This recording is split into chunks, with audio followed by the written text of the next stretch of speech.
Samantala, gumuho ang mga pangarap ng pamilya ng isang high school student na namatay matapos magulungan ng bus sa kanilang field trip sa Tanay Rizal. Kritikal sa ospital ang kanyang kaklase na naatrasan din po ng bus. Narito ang report ni Katrina Son.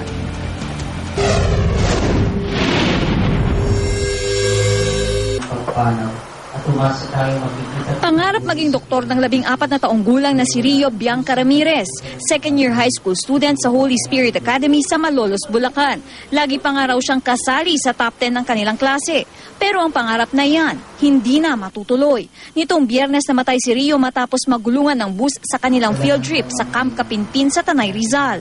Kwento ng kanyang ama, nagpipicture taking daw si Rio at mga kaklase niya nang biglang umatras ang bus. Pababa raw ang daan kung saan nakaparada ang bus. Kabababa lang daw ng driver ng bus noong mangyari ang aksidente. Marami sa mga kaklase ni Rio ang nakatakas. Pero si Rio na kumukuha noon ng litrato, hindi nakaiwas. Nagulungan ng bus ang dalagitan nang tumama ang bus sa humps ng kalsada at bahagyang umangat. Sugatan naman ang kaklase ni Rio na kritikal ngayon sa isang ospital sa Maynila.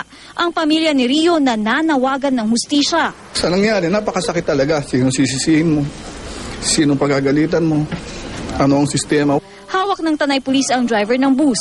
Kwento ni Carlos Villanueva, binuksan niya ang aircon ng bus bago bumaba upang kumuha ng tubig para sa radiator. Nagulat na lang daw siya nang marinig ang sigaw ng mga tao at makitang umaandar ang bus. Sinubukan daw niya itong habulin, pero huli na.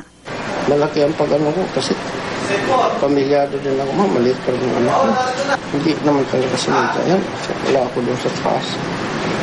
Nakahandit naman, nakakalso. Hindi na ako kapag buhay.